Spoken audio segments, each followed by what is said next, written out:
Hi, this is Stephen. I'm with Angie here at Austin Muscle Restoration. Today we're going to do part 5 of our 5-part series on how to start the exercise process and progress to actual weight resistance training. First was visualization, then we did internal isometrics, then external isometrics, then body weight, and now we're finally going to do the final piece and add an external load and do what we talked about, true weight resistance training. So Angie, what kind of stuff we got here to do this? We found some pieces that you can buy at any Target or big box store, but we have a range of weights from 1 pound, 2 pound, 3 pound, and 5 pound. We would always recommend starting lower and building up to a higher weight. And we have some pillows just to give us a little bit of support in some of our exercises, some low ankle weights, and a chair either to sit in or support. So we'll use this for a few different variations and exercises. Okay. So all things that you can find, also a mat. So mat here just for support, and since we're going to be doing some floor exercises. Okay. All right, let's get going. All right, we're going to do some elbow flexion here, elbow benders. Most people think in terms of biceps or other muscles as well. We've got a bunch of dumbbells here, starting 1 pound and going up to 5. These are easy to get on Amazon. I think we got these at Target. I want to really stress the importance of starting with a weight that feels very doable. I want to focus on the quality of the motion initially, not the quantity. So don't worry if it feels like it doesn't seem to you like it's heavy. We want to focus on your being able to do the motions nice and controlled. So Angie's going to start with the 5 pounds. We've got her seated on a chair here. That gives her some good stability and restraint. She could also use the chair back to kind of as a cue to keep her upper arms nice and still. So she's going to start this motion.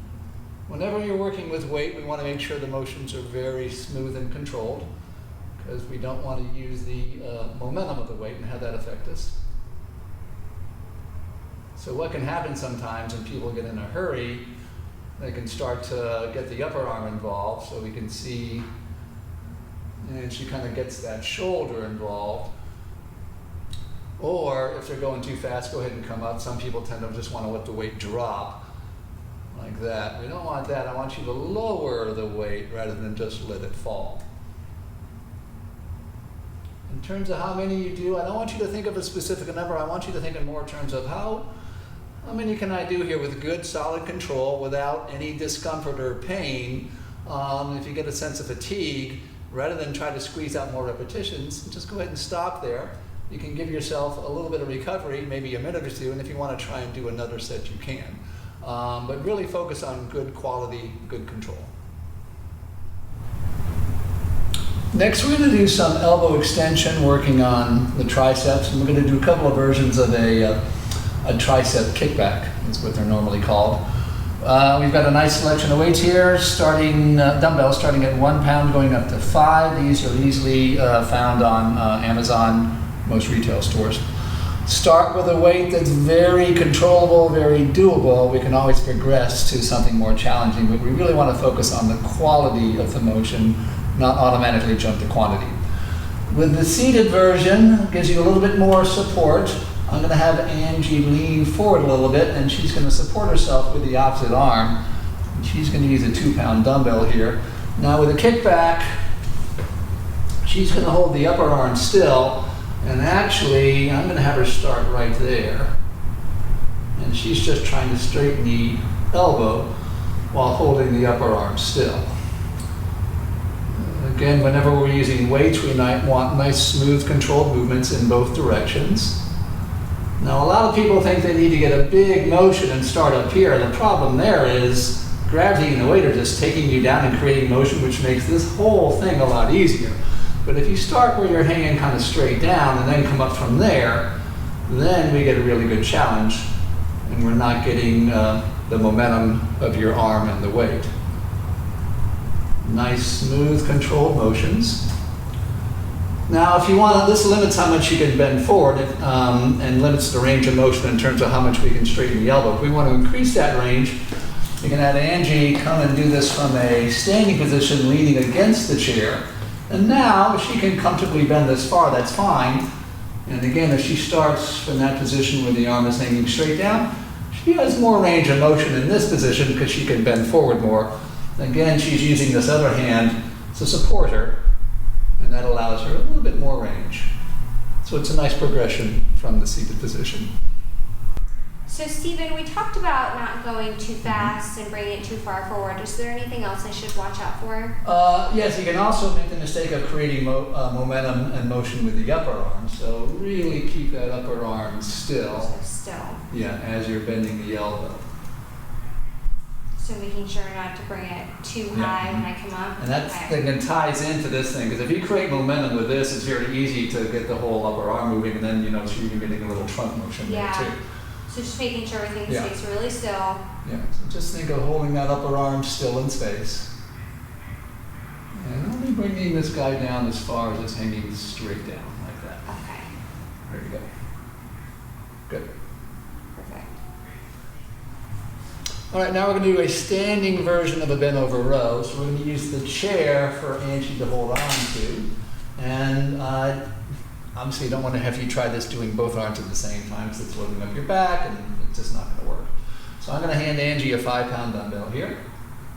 All right, and she's going to start.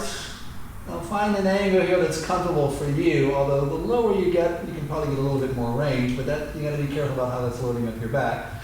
Okay, so she's going to start with her arm hanging down. I'm just going to have her bring her elbow up like that. So unlike a tricep thing where we're trying to straighten the elbow, here we're bending the elbow as we come up. Where should I be feeling this? Hopefully, now you may be feeling some in the front of the upper arm because you're bending the elbow, but otherwise we're working the back part of the shoulder. And if you come up enough, you can get a squeeze in the shoulder blade. That'll be nice as well. And then what are some mistakes you see here usually? Number one is too fast, especially on the way down where you just let the weight drop. That's not really a good challenge. I want you to lower the weight rather than let it fall. Okay. Also, only come up as high as you're not getting any motion in your back, either extending up or rolling like that, like you're doing right there. Okay, and so it's not... No, it's not that whole wind-up kind of thing. Okay. We're just focusing on this arm moving. This is also getting some guys back here as well. Perfect. All right, we're going to do a couple of shoulder motions here from a chair. Now, we're doing this with a dumbbell, and we're doing this straight arm. Now, whenever we're loading the shoulder like this with a long lever, go ahead and bring that up a little bit and bring it back down. With the weight that far away, we want to be very careful about the resistance that we choose, because that's, once she gets to the top of the motion here, which is going to be about shoulder level, that's a pretty good thing going on at that shoulder joint. You want to be very careful. So she's got a 2-pound dumbbell right now. When she's coming up like this, she's doing shoulder flexion. And that's working kind of the top front part of the shoulder. We get a little chest there as well. So I often see people with their shoulder a little bit forward when they're doing this exercise. I would try and keep it, if anything, it may be neutral to slightly retracted. Okay. This is not a reaching thing. This is more of a shoulder thing, not a scapular shoulder blade as well. So when you bring that up shoulder level, that's where that resistance is going to be the greatest. So you want to be careful there. If you feel any pinching pain there, be careful, and you need to shorten the range of motion. That's not a bad thing. Okay. Now if you come out to the side and shoulder abduction, that's working a little bit more over the top, some middle, it's the little front delt as well. And again, at that shoulder level, with that weight that far away, that's going to be a pretty good challenge. So be very careful about that. I'm going to stop there at shoulder level, because once we go above that, we're starting to get into some scapular and some cervical things. I'm just trying to focus on mainly the guys right on the top of the shoulder right here. So I often see people grab a heavier weight and lift like this, but it's actually not working the shoulder as much. It is. What's happening there is it's adding another joint into play, so they have to control this in addition to that. Okay. It's not a bad thing, it's just adding another level to think about. So it does create a slightly shorter lever, but it does change the motion. A little bit of a challenge in the bicep. Not even just that, it's just you're controlling that shoulder rotation kind of thing. Okay. Because if I'm just trying to do this, it's very easy for that thing to go like that. Okay. So it's just something more to think about. So it's not bad, it's different. What other common mistakes do you see? A lot of people think that the more motion, the better. And especially when they grab a heavy load, the only way you're with a heavy load dumbbell, the only way you're going to get the guy out there is to create a whole bunch of momentum. And then other things start to move. So and our goal is to work on this. We're not trying to get a bunch of trunk stuff. The other thing to think about is once you get that weight up there, once you come down, that weight is being in your arm or being accelerated by gravity. Can you control that thing coming down? Because that's putting stress on the shoulder joint as well. So you we're can't thinking control of that. both ways. Yeah. And that whole sort of swinging thing, it's mainly because they're just trying to lift too much of a load. Now we're going to do a seated shoulder press. So we got Angie on a chair here. Now I'm going to have her position herself on this chair so that she's leaning back at least a little bit. And I think that's a good default to do as opposed to straight upright. Because once she's getting to the top of that motion, I don't know how much true shoulder flexion she has. And if she's upright and if she thinks she has to be up there, that could be creating some things in the shoulder and the back that we don't necessarily want. So we got that little lean back, and she's got some 2-pound dumbbells here. And I'm going to have her start somewhere around, let's come a little bit lower than shoulder level right here. And again, don't think of this as a big looping motion. I want you to think of making a triangle, and I'm going to have you aim towards the middle and then bend the elbows as you come down. Now, if you get the arms too far out like this, gravity's going to take that guy down, so you got to keep those like that. Now, does it feel okay doing it with your elbows in that position there? It does. I feel more comfortable a little bit forward than too far back. There's no one way to position your elbows. If it feels okay a little bit back like this, a little bit forward, for some people it may feel a little uncomfortable in one position. I just have them adjust a little bit one way or the other. Now, if they go too far one way or the other, then we're changing the exercise, so we don't want to do that, okay? So think of that sort of imaginary point. You're kind of making an inverted V right up into that. So you're going in from the very beginning of that motion. Good. Let the elbows bend as you come down. So controlling on the way down. The exercise, the challenge of the exercise is both directions, not just going up. You can see we're getting some top of the shoulder. We're getting a little chest there there as well. As she's straightening the elbow, we're getting some elbow extensions with some triceps as well.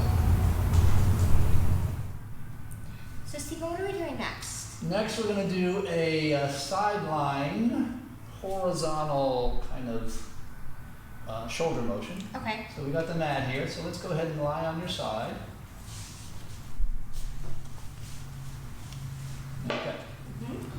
So we're going to try and target the muscles here in the upper back, getting a lot of shoulder blade stuff, and we're going to do this horizontal. If you were upright, it would look horizontal like that motion. Let's try with a 2-pound dumbbell here. Now I've got her kind of straight up and down here. And let's start doing that motion. Whenever we're working with weight, we want to make sure the motions are nice and slow and controlled. And she's kind of starting this motion close to the floor. And she's coming straight up. And she's going to stop when she's about straight up and down here because we lose the resistance right there. And then should we show what it looks like in the front? Sure.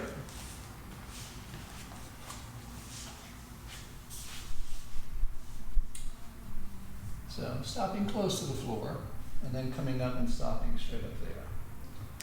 Smooth motions. Now a lot of people make the mistake of trying to shove that weight up. When they do, they create momentum. Once they get on this side, the weight is actually taking them down, so that's not going to help them.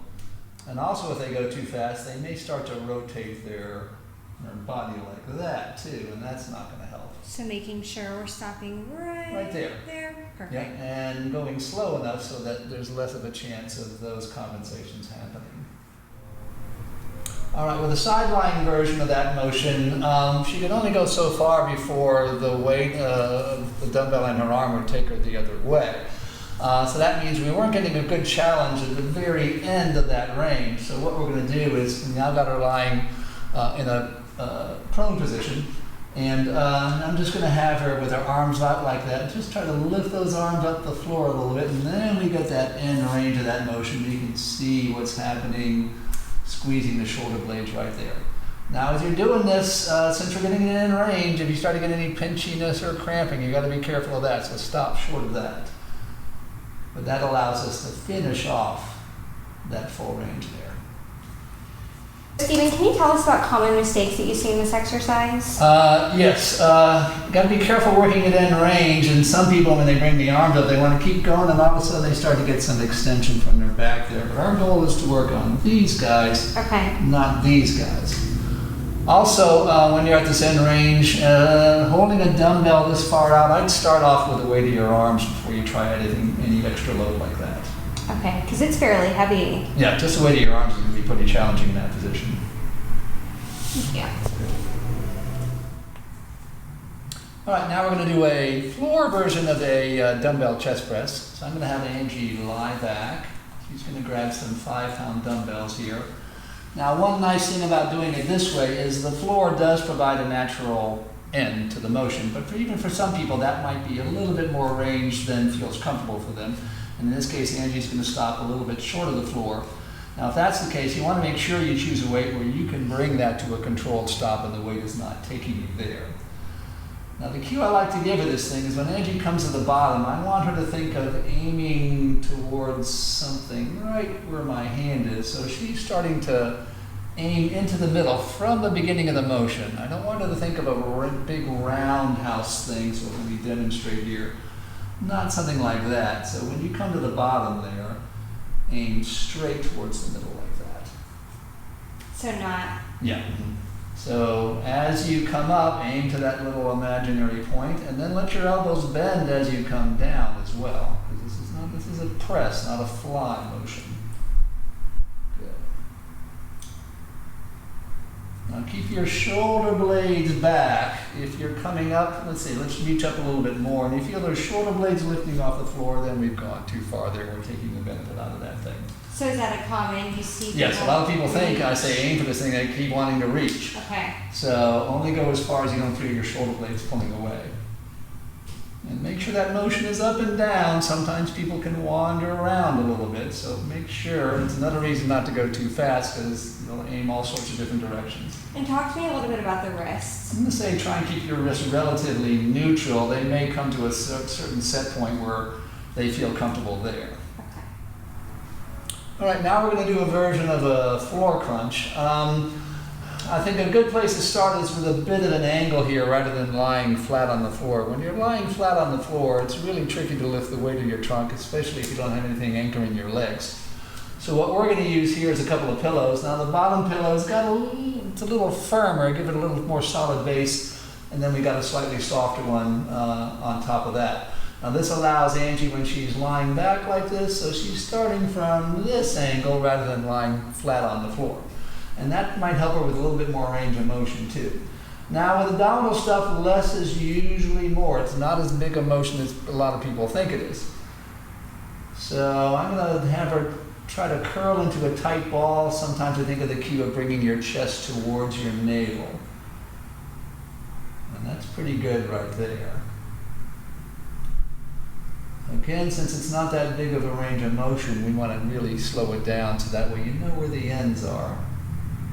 We've got her angled in such a way that she's not coming so far that she ends up being straight up and then we lose all resistance there. So I see that a lot, where torso people stay straight. So this Yeah, is more and that we're trying to work curl. on the trunk flexors there, so we want that idea of trying to curl into a ball.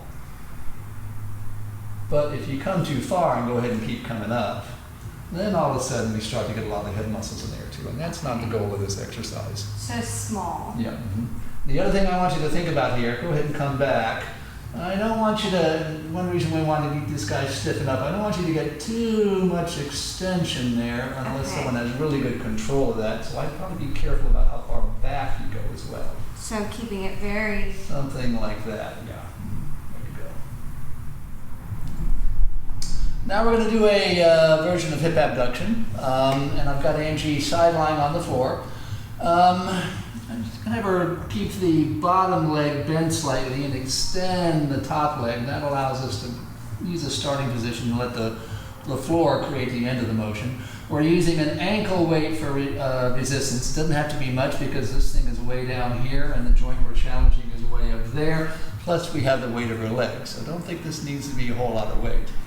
I'm just going to have her start to lift that leg off the floor and then bring it down with control. Nice, smooth motions.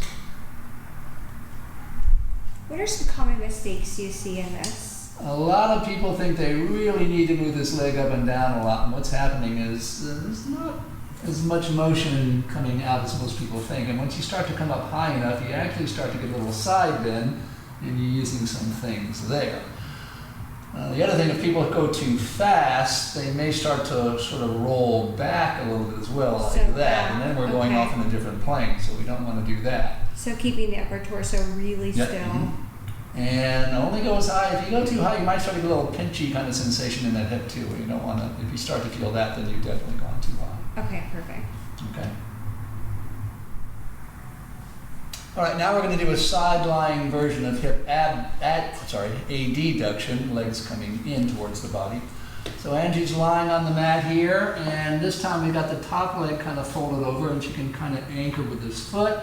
The bottom leg is lying on the floor. Now working the very end range of this motion. In the previous video we did on body weight exercises, we did a seated thing from a chair, sliding the leg in and out.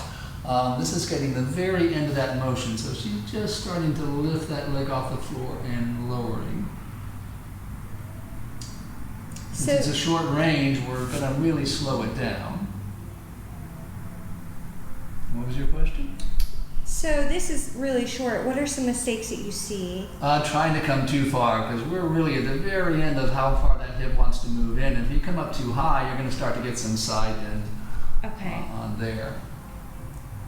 And also, you might get a little pinching on the inside of the leg from getting into that end range. Okay. And again, whenever the motion is relatively short, we really want to slow it down because we really want to know where the ends are. So you want to keep this nice and controlled. And just the weight of your leg there is going to be a pretty good challenge. All right, next we're going to do a floor version of a hip extension. And I'm going to have Angie get on her hands and knees. And she's going to extend one leg like this. And she's just going to think of trying to lift that leg up off the floor and towards the ceiling. It's not a big range of motion. Want it to be nice and smooth. A little cue she can think of is kind of tense up her glute a little bit on that side before she lifts. And if I lift too high, what happens? What happens is, keep starting to come up, and all of a sudden we get a lot of motion in the lower back. And we're trying to focus on the hip, and we're also getting some hamstring muscles there as well, so you might feel it there. Now, as you're doing that, another reason not to go too fast is you get a kind of a fast motion there. Not only we might get some motion there, but you may start to shift around on the shoulders and things like that. So moving here. Yeah, once you create that momentum there, it may affect things going further down, and then everything's getting out of whack. Okay. So nice, slow, controlled motions, and just focus. The only thing that really should be moving is that leg. Another thing that can happen is, as you start to come up, you may start to rotate a little bit, So like that. Yeah, so that's another reason to be careful about your range. So really keeping the hips stationary. Yep.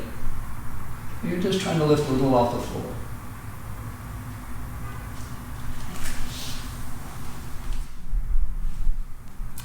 Now we're going to do a standing version of a hip extension exercise. And we've got a slightly higher back chair here because I want to be able to have Angie easily be able to reach that so she doesn't have to lean in one direction or the other. Now the reason for holding on is I don't want this to be a balance exercise. This is a hip challenge exercise. I don't have to worry about her not trying to be able to stay or trying to stay upright.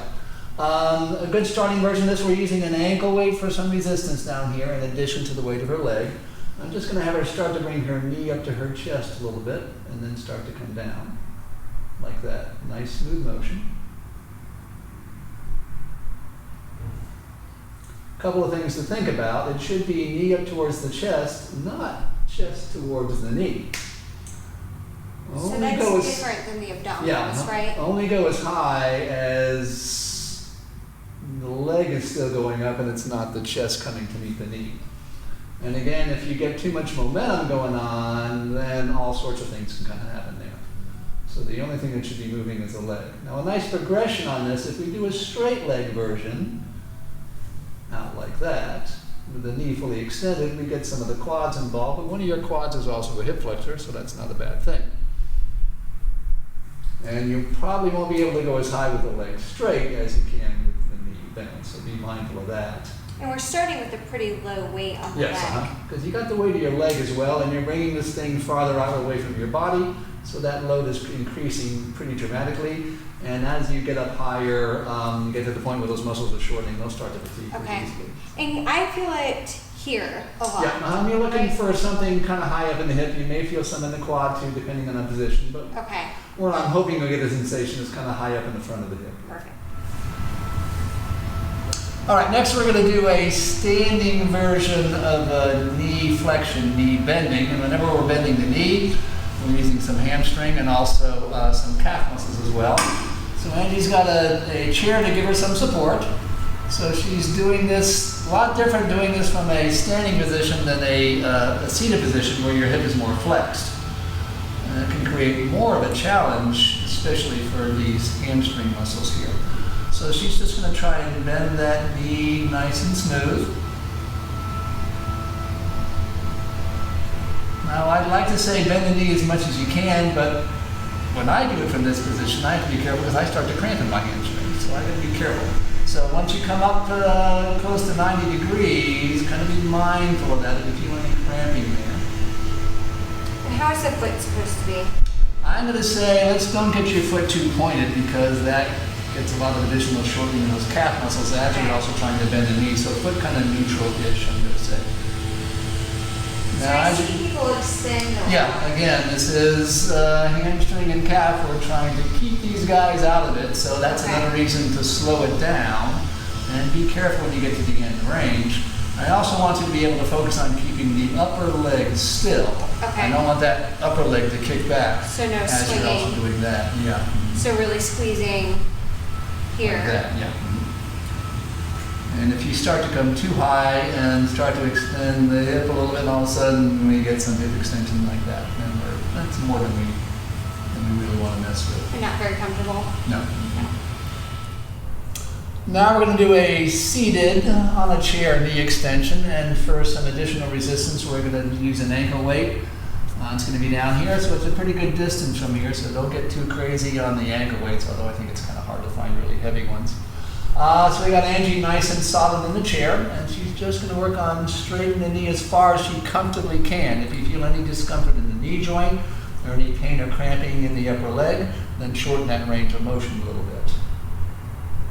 Nice smooth motions. I wanted to control on the way up and control on the way down because the challenge for the exercise is in both directions, not just one.